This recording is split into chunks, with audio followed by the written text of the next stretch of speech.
Today I figured I would film an update on my weight loss surgery.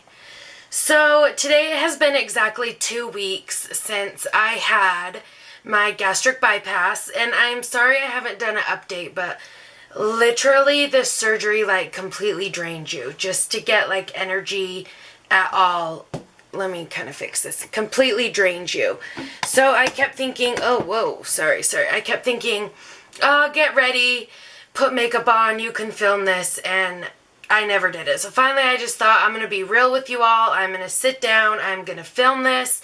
This is how I look every day since the surgery, so yeah.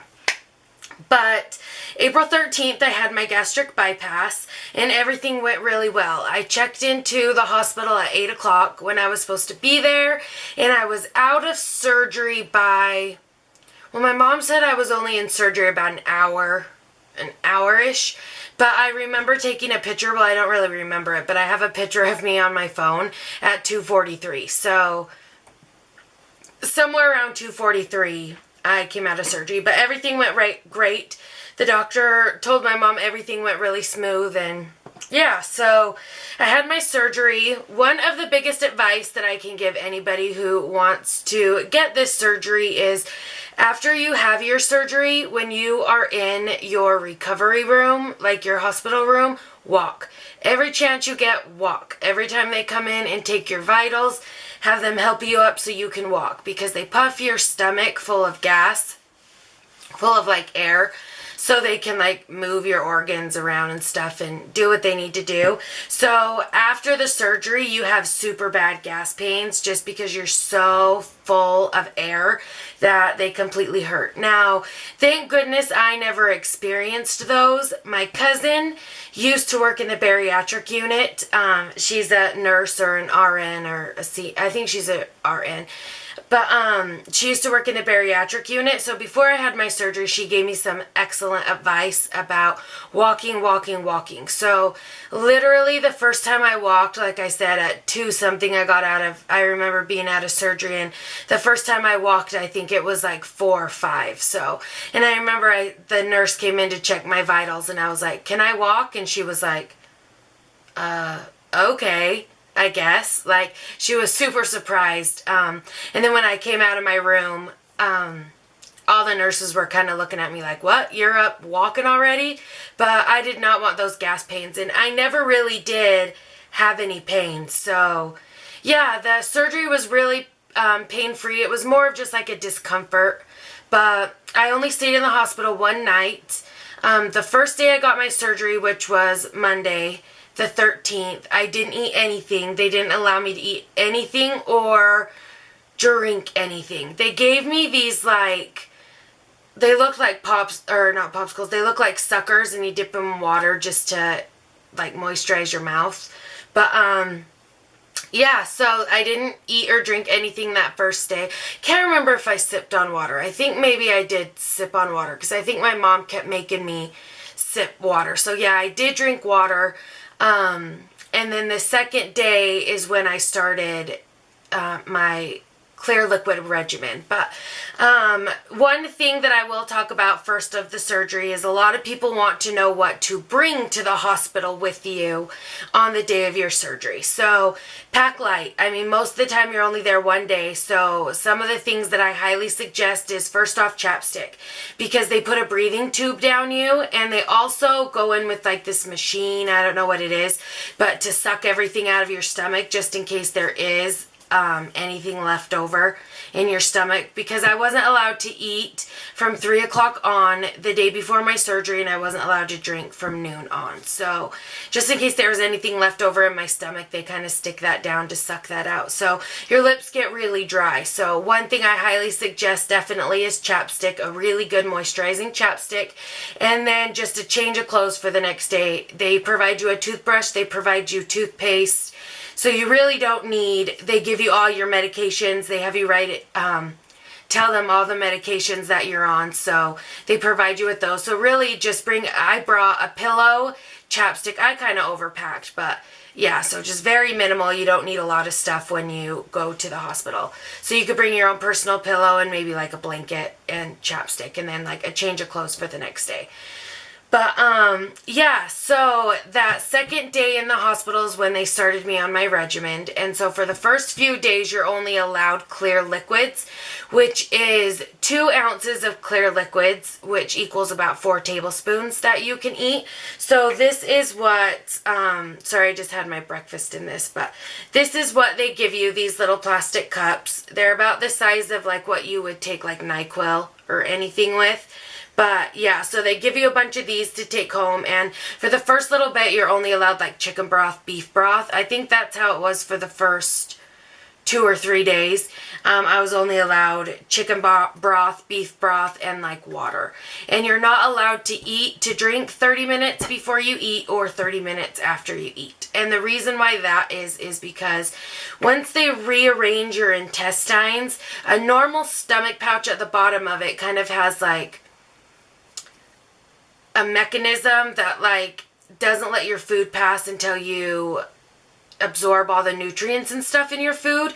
But when they rearrange your intestines, you don't really have that like tightness down there. It's just basically a hole. So if you eat and then drink too soon, what happens is it's called slider food, and that water or that beverage that you drink just pushes that food straight through. Sorry, my nose kind of itches, but it just pushes that food straight through, and so that's not really good. They call that slider food.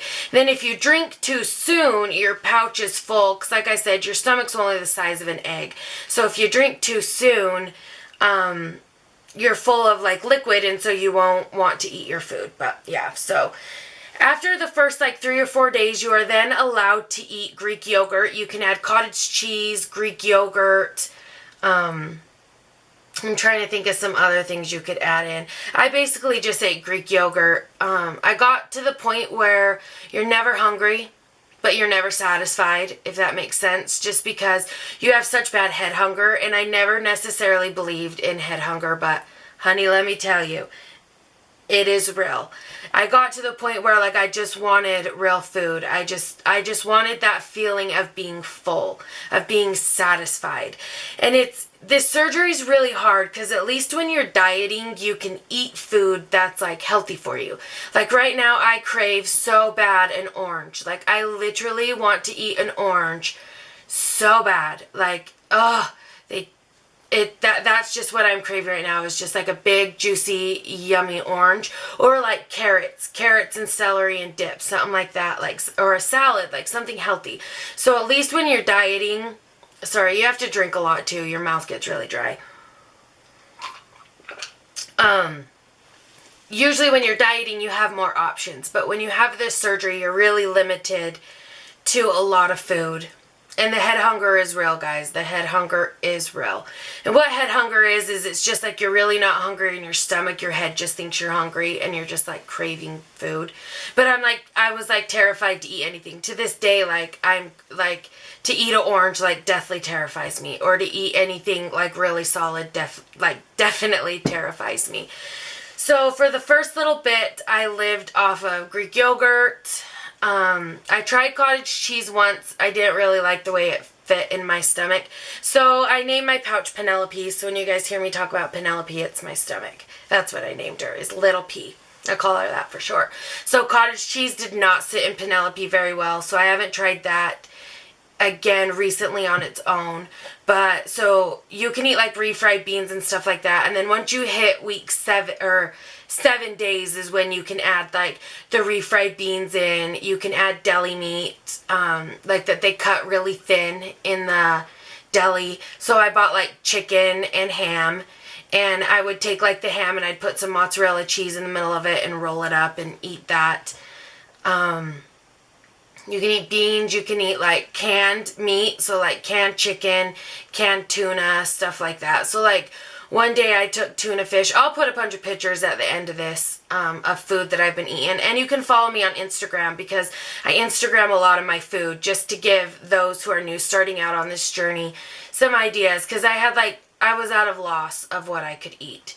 But you can eat like a scrambled egg, soup, any kind of broth. So like cream of chicken, mix it with whole milk or skim milk. That's really good. I haven't tried it, but I really like cream of chicken. But cream of mushroom, just don't eat the chicken hunks or the mushroom hunks. Cream of celery. You can eat like tomato soup, minestrone soup. You just can't eat any of the stuff. You can eat the beans, you just can't eat the noodles.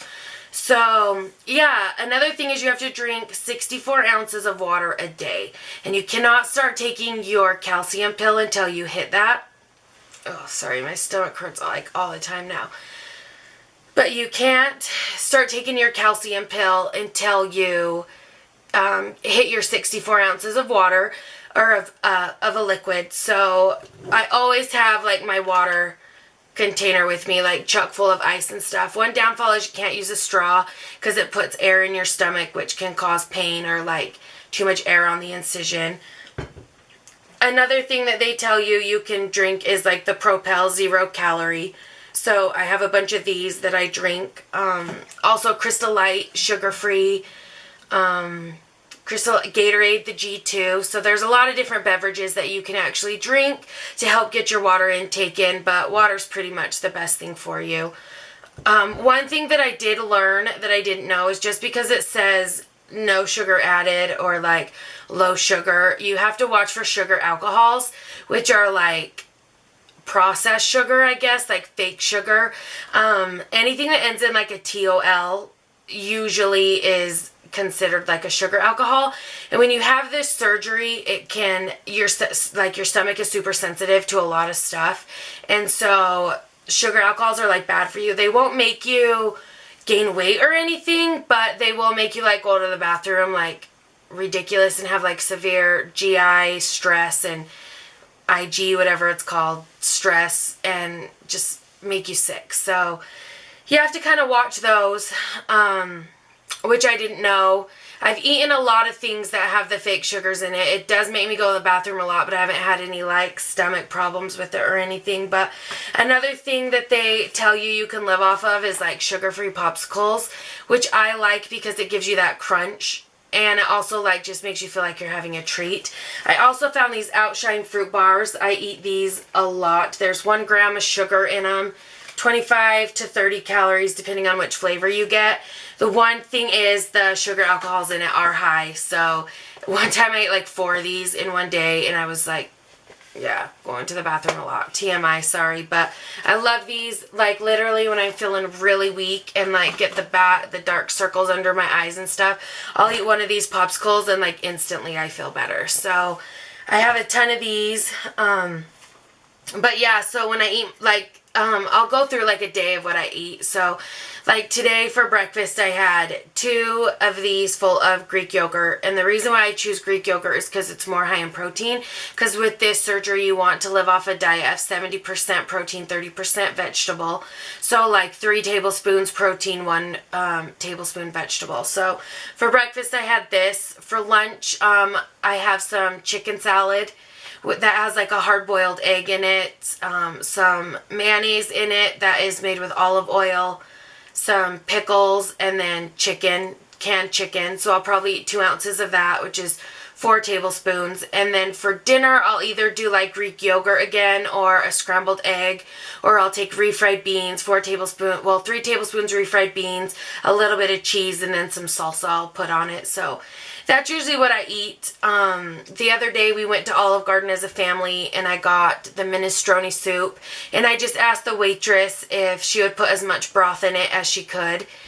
And then just ate like the beans out of it, ate the broth, and then I took my mom's chicken meatball off of her, well I guess it's not a meatball, chicken meatball off of her dish that she got, and one of those meatballs lasted me 2 meals. So, and it was kind of dry, so I put it in with like the broth, and there's the doorbell, but I put it in with the broth and it made it a little bit, and Penelope didn't hate it. It sat really good in her. I didn't get sick or anything. I also found Menchie's. If you guys have frozen yogurt around you, there's a place called Menchie's that you guys can go and eat at. They have a lot of, well, the day that I went, they had 2 different flavors of sugar-free frozen yogurt. I looked at it. It had 1 gram of sugar. I didn't really get to check the sugar alcohols in it, but I ate it and I was fine. I didn't have an upset stomach or anything. So I just filled up a tub. It was blueberry flavor. You have to be careful with fruit though, because fruit has a lot of sugar in it. Even though it's natural sugar, it can make you super sick. Which is the dumping syndrome, which I have explained to you guys the dumping syndrome before, but it was blueberry, and then I got a mix of the angel food cake, so, but I didn't eat very much. I just kind of use it as a treat, which it's funny because before this surgery I was not a big frozen yogurt or anything eater, but they're really good. I actually like them. But yeah, so far since my journey, I'm gonna like be brave here and I'm gonna tell you guys how much I weigh, so be nice. But the start of my journey, March 1st, I weighed in at 320 pounds. That's what I weighed. And pre-surgery, so the day that I got, well, the Friday before I got my surgery, so I got my surgery Monday. So that Friday at the doctor's office, I weighed 303 pounds on his scale, 300 on my scale. And then today I actually weighed in at 279.4. So since my surgery, I've lost 21 pounds in 2 weeks. And then since March 1st, I've lost 41 pounds. So yeah, I'm really stoked about that. I have a long way to go. It's going to be super stressful, but you know what? Hey, it's all going to be worth it. Even though right now it's like super depressing sometimes and you're like so emotional after this surgery, but I am hanging. Okay, for some reason my camera shut off, but right at the end too. But yeah, so if you guys have any questions or if I left anything out, leave me a comment down below and I will try to answer as many of them as I can. Sorry that I've been so MIA on my channel and answering back to comments. I promise you guys I will get and answer every single one of your guys' comments. I try really hard to make sure I answer all of you guys. I literally have been doing nothing. Today I'm going to try and go to the gym and maybe walk, just kind of get my strength up. But yeah, thank you guys so much for watching this update, and sorry I look like a complete bum. I hope you guys forgive me, but I just really wanted to get this up for you guys because I told you guys that I would like document this journey with me and for you, and I have completely failed. But thanks so much for watching, guys, and I will catch you in my next video. Bye!